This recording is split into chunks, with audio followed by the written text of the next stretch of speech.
രണ്ട് ഓക്കെയും കറവ പശുക്കൾക്കല്ലേ ഉള്ളതല്ലേ എണ്ണ? കേരള ഫീഡ്സും മിടുക്കിയും പിന്നെ KS എലൈറ്റ് ഡീലക്സ്. ഇവിടെ നമ്മൾ കൊടുക്കുന്നത് കേരള ഫീഡ്സും മിടുക്കി എന്നുള്ള കാലിത്തീറ്റയും KS ഡീലക്സ് എന്നുള്ള കാലിത്തീറ്റയും കൂടെ രണ്ടും കൂടെ ചേർത്തിട്ടാണ്. പിന്നെ തവിടും കൊടുക്കും. അതിൻ്റെ അളവൊക്കെ നമ്മൾ കാണിച്ചു തരാം.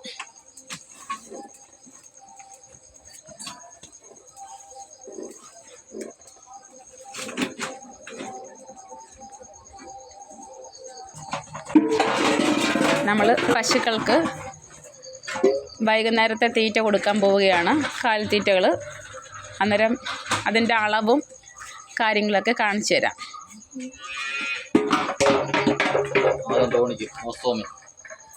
ഇത് കറവയുള്ള പശുക്കൾക്ക് കൊടുക്കാനുള്ള ടോണിക്കാണ്. 10 ml. അത് രാവിലെ ഒഴിക്കുമോ? രാവിലെയും വൈകിട്ടും 10 ml വീതം കറവയുള്ള ഓരോ പശുക്കൾക്ക് കൊടുക്കുക. അന്ന് ശരീരത്തിൽ നമ്മൾ കാലിത്തീറ്റയുടെ കൂടെ മിക്സ് ചെയ്തും കൊടുക്കുക. പശുക്കൾക്ക് നമ്മൾ കാലിത്തീറ്റ മാത്രം കൊടുത്താൽ ശരിയാകത്തില്ല. ഈ കറവയിൽ പാലൊക്കെ കിട്ടുന്ന പശുക്കൾക്ക് കാൽസ്യത്തിൻ്റെ കുറവുണ്ടാവും.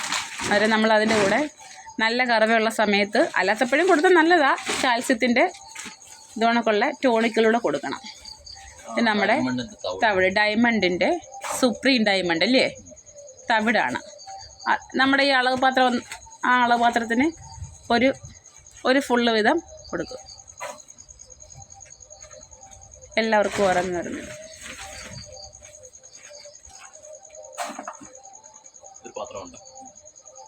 ആദ്യം ഒരു ചെരുവം കൊണ്ട് എടുത്തുണ്ടോ മോനെ? അതുകൊണ്ട്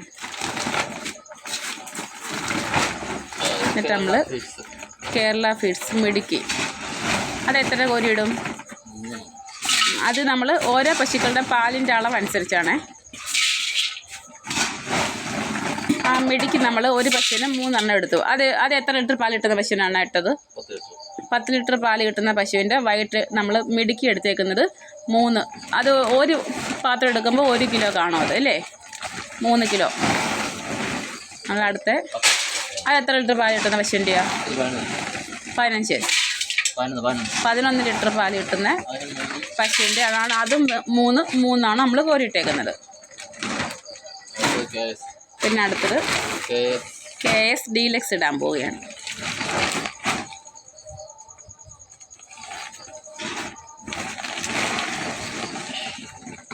ഇത് നമ്മൾ 15 ലിറ്റർ കിട്ടുന്ന പശുവിൻ്റെ ആണ് KS ഡീലക്സ് കൊടുക്കുന്നത്. പാലിൻ്റെ അളവനുസരിച്ച് നമ്മൾ തീറ്റയും കൊടുക്കണം, അല്ലെങ്കിൽ അതിൻ്റെ ക്ഷീണവും ഒക്കെ ഉണ്ടാകത്തില്ലേ. അത് 4 ഇട്ടല്ലേ, 4 കോരിയിട്ടിട്ടുണ്ട്. KS ഡീലക്സ് ഒരു പശുവിന്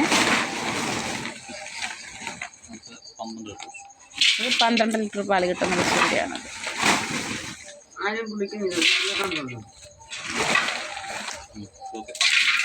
ഇപ്പോൾ ഇട്ട് എത്ര ലിറ്ററിൻ്റെ? 12 ലിറ്ററിൻ്റെ ഏറ്റവും. അതിനിത് കുറച്ചുകൂടെ ഉള്ളൂ, അതുകൊണ്ടങ്ങ് ഇടാം.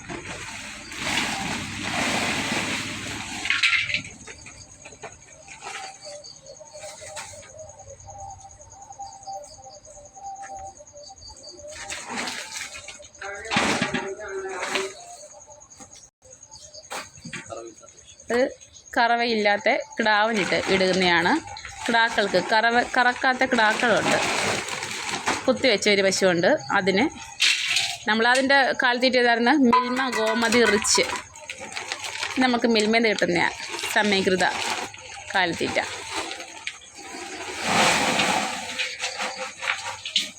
അത് കറവയല്ല, കിടാക്കൾക്ക് കൊടുക്കുന്നതാണ്, കറവയില്ലാത്ത കിടാക്കൾക്ക്.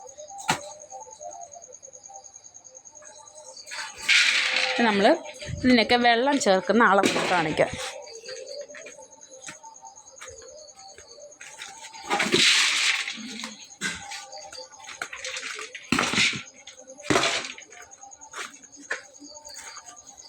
ശരീരം വെക്കുമ്പോൾ മാറിയൊന്നും പോകത്തില്ല, നമുക്കത് കൃത്യമായിട്ട് അളവറിയാം, ഓരോന്നിനും കൊടുക്കേണ്ടുന്ന ഏതാണ്.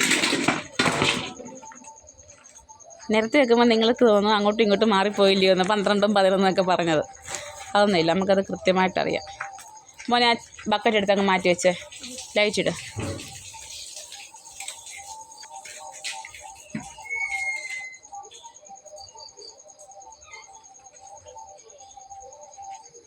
ആ ചാണം കൂടെ കോരിയേരെ.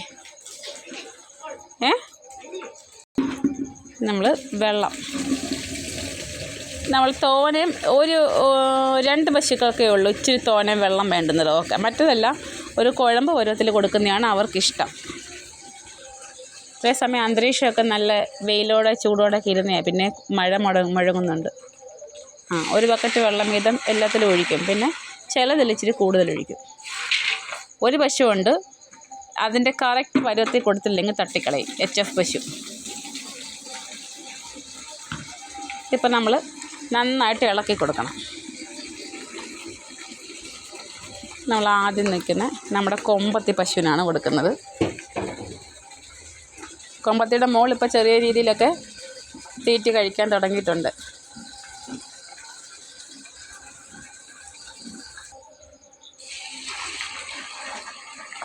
ഇനി അടുത്ത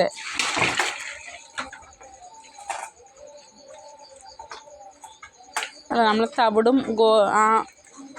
നേരത്തെ നമ്മൾ ജേഴ്സിയൊക്കെ ചേർത്ത് കൊടുക്കുമായിരുന്നു. ഇപ്പം ജേഴ്സിയൊക്കെ നിർത്തി നമ്മൾ ടോണിക്ക കൊടുക്കാറുള്ളത്.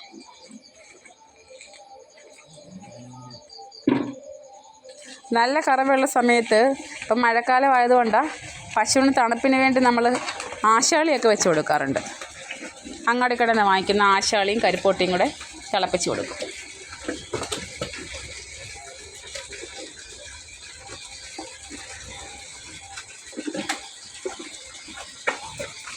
നമ്മളിത് 2 പേർക്ക് കൊടുത്ത് അവിടെ അടുത്തടുത്ത് നിൽക്കുന്ന ആൾക്കാർ ബഹളം ഉണ്ടാക്കി. നമ്മുടെ HF പശു ഉണ്ടല്ലോ വെള്ള, അവൾ ഇച്ചിരി മടയാണ്. അവൾക്ക് തീറ്റി വൈകി കഴിഞ്ഞാൽ അവൾ ഉടനെ കയറ് അടിച്ച് പൊട്ടിച്ച് ബഹളം ഉണ്ടാക്കേണ്ട കാണിക്കുന്നുണ്ട്. അവളെ എത്തിക്കിടന്ന് നോക്കും. ഇച്ചിരി ലേറ്റായി കഴിഞ്ഞാൽ അവിടെ അടുത്ത പണി അതാണ്, കയറൊക്കെ അടിച്ച് കാണിക്കും. അത് അവൾ സ്ഥിരം ചെയ്യുന്നൊരു ജോലിയാണ്. ഓക്കെ, അവൾക്ക് താമസിച്ച് കഴിഞ്ഞാൽ അവൾ അപ്പോഴേ അത് ചെയ്യും. അന്നണ്ട അവൾക്കതൊരു കുഴമ്പ് പരുവത്തിലേ നമുക്ക് കൊടുക്കാൻ പറ്റും. അവൾക്കതാണ് ഇഷ്ടം, അവൾ ടേസ്റ്റ് അതാണ്. വെള്ളമായി കഴിഞ്ഞാൽ കുറച്ച് വെള്ളം അവളങ്ങ് തട്ടിക്കളയും. ഇനി നമ്മൾ ഇതിന് കൊടുത്തിരുന്നത് ഇതാണ്ട് ഇപ്പം നമ്മൾ തീറ്റ കൊടുത്തില്ല, വൈകുന്നേരം കൊടുത്തേ.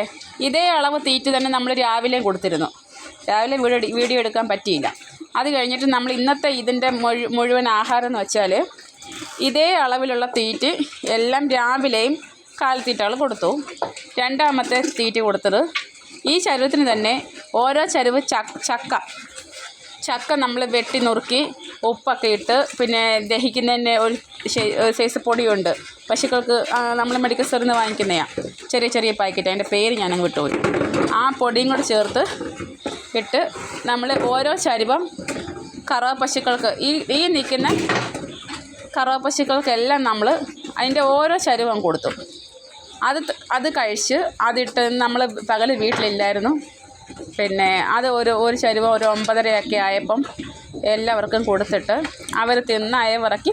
അത് കഴിഞ്ഞ് ഒരു 2 മണിയായപ്പോൾ ഞങ്ങൾ പശുവിനെ കറന്നു. 2 മണിയായപ്പോഴാണ് ഞങ്ങൾ തിരിച്ച് വന്നത്. വെള്ളം കൊടുത്ത് ഓരോ ചരുവം പച്ചവെള്ളം കൊടുക്കും. ചില പശുക്കൾ 2-3 ചരുവം പച്ചവെള്ളം കുടിക്കും. പച്ചവെള്ളം മാത്രമേ ഉച്ചയ്ക്ക് കൊടുക്കത്തുള്ളൂ. നമ്മൾ രാവിലെ തന്നെ ഇതുകണക്ക് ഇത്രയും ആഹാരം കൊടുക്കും. രണ്ടാമത് നമ്മൾ കച്ചിയാണെങ്കിൽ കച്ചി നിറച്ച് കൊടുക്കും. അതല്ല ചക്കയാണെങ്കിൽ ഓരോ ചരുവൻ ചക്ക. അതിൻ്റെ അളവ് തെറ്റിക്കഴിഞ്ഞാൽ അതിന് ദഹനക്കിടയ്ക്ക് ഉണ്ടാവും. ഓരോ ചരുവൻ ചക്ക കൊടുത്ത് ഉപ്പൊക്കെ ഇട്ട ചക്കയാണ് കൊത്തി അറിഞ്ഞത്. പിന്നെ മുറ്റിയ ചക്കക്കുരിയൊക്കെ മാറ്റിയിട്ടാണ് കൊത്തി അറിയുന്നത്. അധികം വിളയാത്തയാണെങ്കിൽ നമുക്ക് കൊത്തി അരിയാം, അല്ലെങ്കിൽ കുരു കളഞ്ഞിട്ട് വേണം. കുരു പിന്നെ നമ്മൾ കരിന്തൊലി കളഞ്ഞിട്ട് കൊടുക്കും. അങ്ങനെ ഇന്നത്തെ ആഹാരം ഇത്രയും തീറ്റ രാവിലെ കൊടുത്തു. പിന്നെ ചക്ക കൊത്തി അറിഞ്ഞത് ഒരു ചരുവം, പിന്നെ വൈകിട്ട് ഇതുകണക്ക് ഇത്രയും തീറ്റി, പിന്നെ ഉച്ചയ്ക്ക് കറക്കുന്നതിന് മുമ്പ് നിറയെ വെള്ളം. രാവിലെ കുളിപ്പിച്ച് കഴിഞ്ഞപ്പോഴും അത് കുടിക്കാൻ ആവശ്യത്തിന്, അതിൻ്റെ കണക്കൊന്നുമില്ല. നമ്മൾ പച്ചവെള്ളം എപ്പോൾ വേണമെങ്കിലും അതിന് നിറയെ കൊടുക്കും. ദാഹം കാണുമ്പോൾ നമുക്കറിയാം, അന്നേരം കൊടുക്കും. എന്നും ഉച്ചയ്ക്ക് കൃത്യമായിട്ട് വിടണം. അവിടെ കുട്ടികൾ കിടന്ന് അടി ഉണ്ടാവുന്നത്. തീരെ പൊടിക്കുട്ടികൾക്ക് നമ്മൾ ഓക്കെ കൊടുക്കത്തില്ല കേട്ടോ. കൂടെ തിന്നാനും സമ്മതിക്കത്തില്ല. കാരണം അത് ചാണ്ടലുണ്ടാവും. പിന്നെ നമ്മൾ ചാണ്ടൽ കഴുകിയും കോരി ഊപ്പാട് വരും. നമ്മൾ ആദ്യം കൊടുത്തേക്കുന്ന കറവ പശുക്കൾക്കെല്ലാം നമ്മൾ തീറ്റ കൊടുത്തിട്ടുണ്ട്. ഇടയ്ക്കൊരു കിടാവുണ്ട്, അതിനും കൊടുത്തു.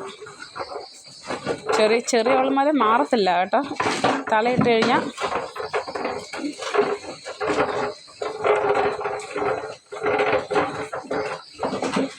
കുമ്പച്ചാർ അവരുടെ വല്യമ്മച്ചിയുടെ അടുത്ത് ഇച്ചിരി ചോദിക്കുന്നു കേട്ടോ, ഇച്ചിരി ഒക്കെ തരുമോ വല്യമ്മേന്ന് വെളുമ്പി പശുവിൻ്റെ അടുത്ത് ചോദിക്കുന്നുണ്ട. ആ കുമ്പൻ ഓക്കെ കഴിക്കാറായില്ല. ഓക്കെ കഴിച്ചു കഴിഞ്ഞാൽ അപ്പം തന്നെ വയറിളക്കമാണ്. ചാണ്ടി എന്തോ ഒരു നാറ്റമൊക്കെ ആകുമ്പോൾ കുപ്പടും അങ്ങോട്ട് മാറ്റി വെച്ച് കൊടുത്തില്ലെങ്കിൽ ശരിയാവും. കൊമ്പ് അതിൽ തലയിടുന്നുണ്ട് കേട്ടോ.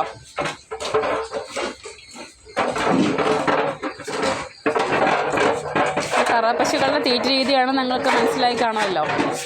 പിന്നെ ചെറിയ കിടാക്കൾക്ക് നമ്മൾ അതിനനുസരിച്ച് നമ്മൾ എടുത്ത കോരി ഇല്ലേ, അതിൻ്റെ ഓരോ കോരി പിന്നെ ഓക്കെ ആ ചെറിയ പച്ച കളറിലെ ഓക്കെ ഉണ്ടല്ലോ, അതിൻ്റെ പേര് ഗോമതിയുടെ ഓക്കയും കൊടുക്കും. പിന്നെ അരപ്പാത്രം ഡയമണ്ടിൻ്റെ തവിടിടും. ഇതിൻ്റെ ഒരു പാത്രം ഓക്ക, അരപ്പാത്രം തവിട് ഇത് ഇട്ട് ഒരു കുഴമ്പ് പരുവത്തിൽ ലൂസ് പരുവത്തിലൊക്കെ നമ്മൾ പിന്നെ പാത്രത്തിലിട്ട് വെള്ളം കുഴച്ചൊക്കെ കൊടുക്കും. അത് നിങ്ങൾ ഇഷ്ടം പോലെ കുടിക്കും.